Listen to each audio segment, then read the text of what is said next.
Hello, hello la communauté, j'espère que vous allez bien. Alors, je vous retrouve dans ce nouveau partage.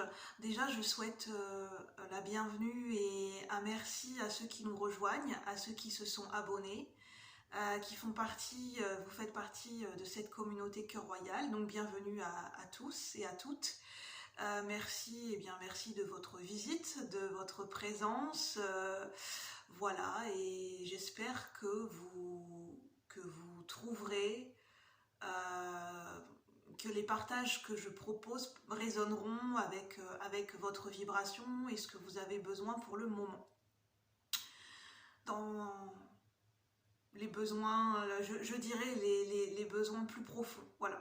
Les besoins, oui, les besoins du côté, oui, là c'est plus les besoins plus profonds, c'est ce que je ressens de vous dire. En tout cas, bienvenue à tous et à toutes et merci de votre soutien, merci de vos retours, de vos commentaires, de faire vivre la chaîne. C'est grâce à vos commentaires, grâce à vos likes, à vos j'aime, à vos partages, c'est ça qui fait, en fait, c'est ça qui nourrit la chaîne, c'est ça qui fait vivre la chaîne. C'est ça qui permet à ce que la chaîne continue de vivre et continue d'évoluer, continue d'être et d'exister. Et c'est comme ça en fait que la visibilité sur YouTube de la chaîne augmente.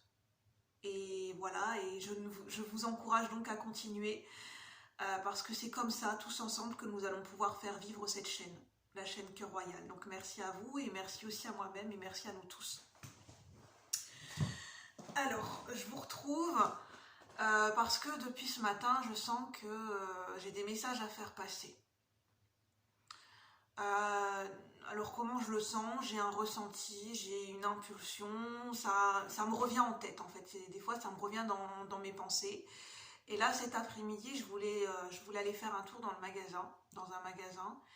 Et je le sentais moyennement et j'étais sur le pas, j'étais prête à partir. Puis finalement j'ai ressenti en fait, t'as pas des messages à faire passer, à tourner une vidéo?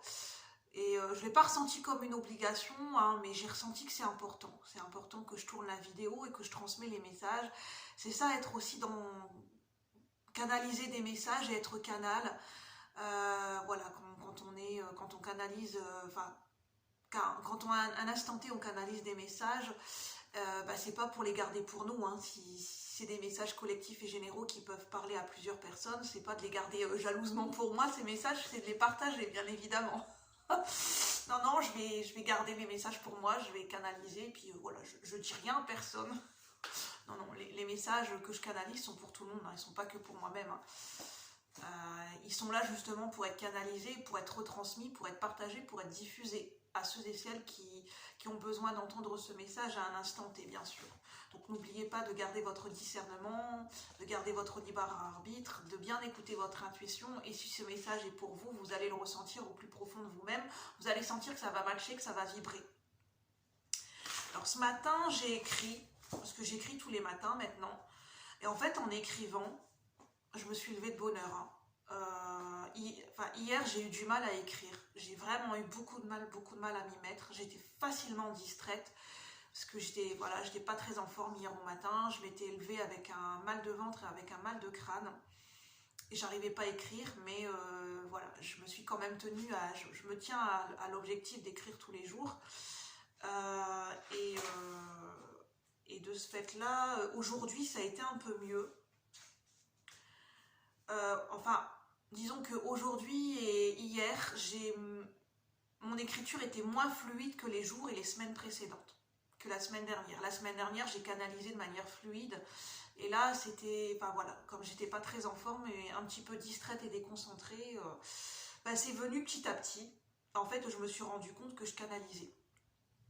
Parce que je me suis posé des questions, je me suis demandé comment je pouvais aider au mieux les gens qui me regardent. Et c'est surtout des fois ce qui m'est venu, c'est l'interrogation qui m'est venue, c'est quelle réponse des fois apporter aux gens. Alors est-ce qu'il y a une réponse à donner? C'est la question que je me suis posée. Et en fait le message que j'ai reçu, c'est que des fois il n'y a pas forcément de réponse à amener. Que le silence, que le partage en silence est aussi une réponse. Pourquoi il n'y a pas toujours de réponse à amener? Non pas parce qu'on n'a pas envie de répondre, c'est simplement que des fois... c'est pour aider personnes à trouver eux-mêmes leurs réponses, pour se rendre compte qu'on a tous et toutes chacun nos propres réponses en nous. Que si des fois la vie ne nous envoie pas de signes, ne nous répond pas, ou on a l'impression qu'on a un mur, qu'on a prié, que la vie ne nous répond pas, eh bien soit c'est parce que la vie nous encourage et nous initie à apprendre l'art de la patience, parce que la patience, ça fait partie du cheminement aussi, du cheminement spirituel ou de guérison, ou pour apprendre à l'écoute, pour apprendre à l'écoute de soi. Des fois, nos guides, c'est ce qui me vient, vont se retirer, vont se mettre en retrait de manière temporaire, justement pour que nous puissions apprendre de façon autonome, apprendre à ressentir et à canaliser nos propres émotions, nos propres ressentis, et à trouver nos propres réponses à l'intérieur de nous-mêmes. Et c'est voulu de la part de nos guides à un moment donné, comme quelqu'un qui lâche la main d'un enfant. Par exemple, un enfant qui a appris à rouler avec les petites roulettes, à un moment donné, quand le parent le sent prêt, eh bien, il ne va pas forcément lui montrer, mais il va lâcher le vélo, et l'enfant va se rendre compte qu'il est capable de rouler à vélo tout seul. Il ne va même pas se rendre compte que le parent n'est pas derrière lui. Eh bien, avec nos guides, avec les énergies qui nous accompagnent, les énergies spirituelles, c'est un petit peu ça. En fait, c'est exactement la même chose. C'est qu'à un moment donné, nos guides ne peuvent pas toujours être H24 à notre disposition. Ils sont là pour nous aider, pour nous accompagner, mais ils ne sont pas là pour faire les choses à notre place.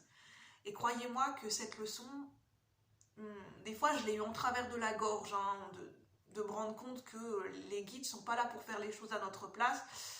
Des fois notre ego il a envie de dire oui mais c'est compliqué, c'est pas juste, je traverse une période difficile, pourquoi mes guides veulent pas me donner un coup de main et un gros coup de pouce, ils se rendent bien compte que j'y arrive pas, que je suis dans la panade.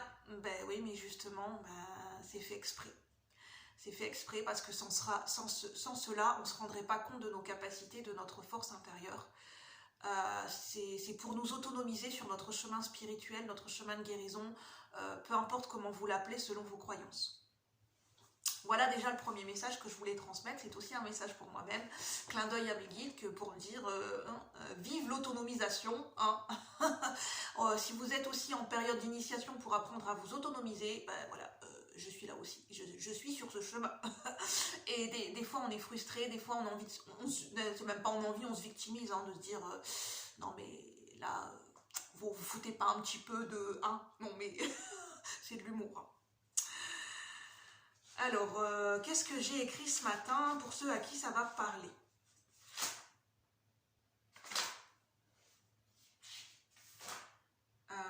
Ça parlait d'armes, de faire nos propres armes, de faire nos propres choix et de ne pas se laisser aveugler par une lumière qui est superficielle à l'extérieur de nous. En gros, c'est l'expression « tout ce qui brille n'est pas d'or ». C'est à nous d'apprendre à faire nos propres choix et d'apprendre à utiliser et à développer notre clairvoyance. Notre clairvoyance, c'est en expérimentant et des fois en faisant des... Comment on développe notre clairvoyance et notre lucidité sur nous-mêmes et sur les événements que la vie nous propose? En fait, c'est en faisant des erreurs. C'est en tombant et en se relevant, maintes et maintes fois. Mais à chaque fois qu'on tombe, on se relève, on décide de se relever. Et c'est comme ça qu'on renforce notre lumière, notre force intérieure qui est déjà en nous. On fait simplement que la révéler, la faire grandir en nous. Et on se rend compte qu'on est... En fait, c'est ce que les guides essayaient de me dire dans cet écrit, c'est qu'on se rend compte, le cadeau, c'est la prise de conscience sur le chemin, de se rendre compte qu'on est notre propre lumière, notre propre ressource, et qu'on est notre propre pilier, notre propre phare. Notre propre phare dans la nuit, c'est nous-mêmes. Et quand on traverse des périodes très sombres dans notre vie, alors je peux vous en parler en connaissance de cause, j'ai traversé des périodes, jusqu'à présent, j'ai eu des moments très très sombres dans ma vie, où j'étais complètement paumée, complètement perdue. Ça m'arrive encore de me dire, quand le manque de confiance en soi revient, quand on est amené à faire quand on est en période de transition et quand on est amené sur des changements de vie très importants, pas forcément importants, mais des deuils à faire et des changements de vie, y a des moments où on est complètement paumé, on est perdu, on n'a plus de repères, on est comme un enfant qui cherche son parent, qui cherche sa lumière, Et c'est comme ça que l'enfant apprend à grandir, tout en étant dans la bienveillance avec nous-mêmes et que nos guides sont aussi dans la bienveillance avec nous-mêmes sur ce parcours. C'est fait avec amour. Hein.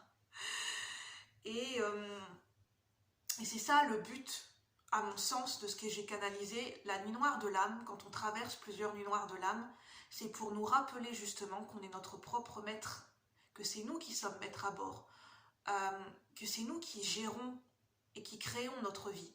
C'est nous qui canalisons nos propres énergies et de se rendre compte que tout est à l'intérieur de nous. Tout ce que l'on voit à l'extérieur, c'est le reflet de ce qui se passe à l'intérieur de nous-mêmes.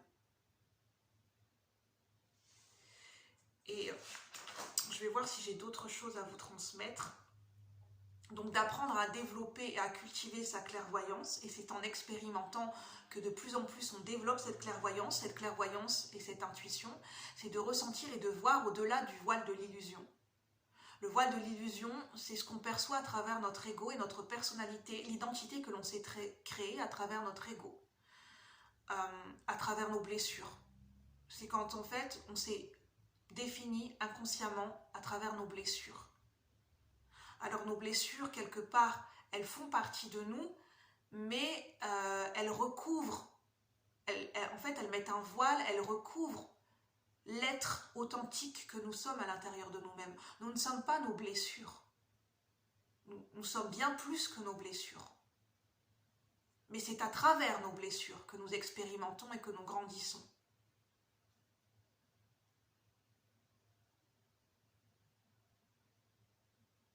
J'ai écrit « Faisons attention à ce que nous mangeons, à ce que nous nous mangeons en pleine face, en pleine tête. Ne pas voir en marchant. Marcher... Enfin oui, en fait c'est comme si on marchait en aveugle et on ne voyait même pas qu'en marchant on allait se prendre que devant nous il y a un poteau et qu'on allait se le manger en pleine face. Avoir une vision des choses, être clairvoyant sur le but à atteindre et sur ce qu'il y a en nous et devant nous. Comme une voiture qui avance doucement car il n'y a pas de visibilité à 50 mètres à cause du brouillard. Donc ajuster notre vision des choses en fonction des éléments extérieurs, des énergies qui nous traversent, des énergies ambiantes, de la météo ambiante. Ajuster notre clairvoyance, notre intuition, afin qu'elle devienne plus fine, plus aiguisée, plus précise, comme l'aiguille d'une boussole qui se stabilise pour indiquer le nord. Et en fait, quand on traverse une période de nuit noire de l'âme, on n'a plus aucun repère. Tous nos repères ont été effondrés. On n'a plus du tout les mêmes repères qu'auparavant. On est vraiment dans une période où en fait, on est détaché de tout. La vie, en fait, elle nous secoue pour nous détacher de nos attachements, pour nous décrocher de ce qui nous attache, de ce qui nous conditionne, de ce qui nous rend dépendants d'un objet d'attachement intérieur et extérieur à nous. Si on est attaché à des peurs, à des croyances, si on est attaché à des situations, à des personnes qui nous relient à des blessures, qui font écho en miroir, en fait, ce qui se passe quand on traverse la ligne noire de l'âme, c'est qu'en fait, la vie, les guides, appelez-les comme cela, bon, comme ça vous parle, vont enlever, vont retirer ces fils un à un. Et en fait, c'est notre ego, notre corps humain, notre personnage humain qui va se rendre compte qu'on enlève les fils un à un. Et en fait, notre personnage humain, en fait, il va bouger, il va se secouer à l'intérieur de nous. Et en fait, il va paniquer parce qu'il va sentir qu'on enlève des attaches, qu'on enlève des fils. Et c'est à des zones de confort, à ce qu'il rassurait. Mais en fait, c'était des conditionnements. Et c'est déconstruire pour mieux se reconstruire. C'est ça, cette période de nuit noire de l'âme. Donc, on peut être sans repère, perdu. Et notre boussole, c'est notre intuition.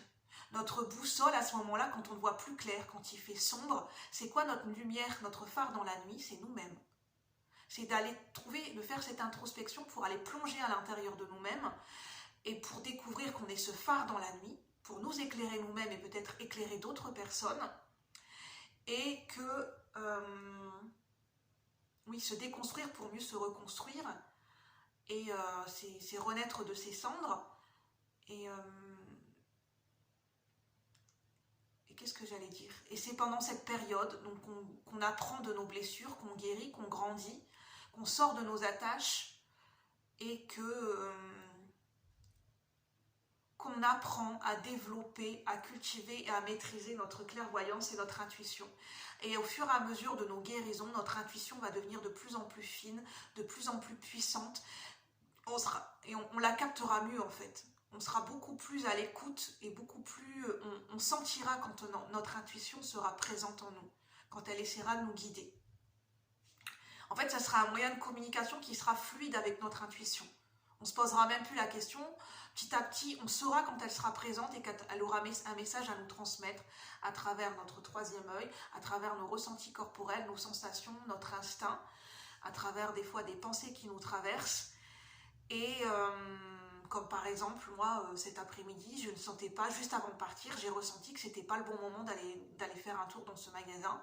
Je le sentais moyen et que c'était plus le moment de tourner la vidéo pour vous transmettre les messages.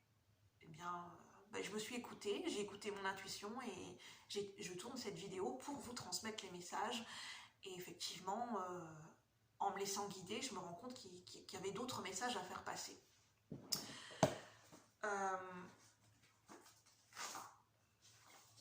Je regarde si j'ai d'autres messages à vous transmettre, mais je ressens que non.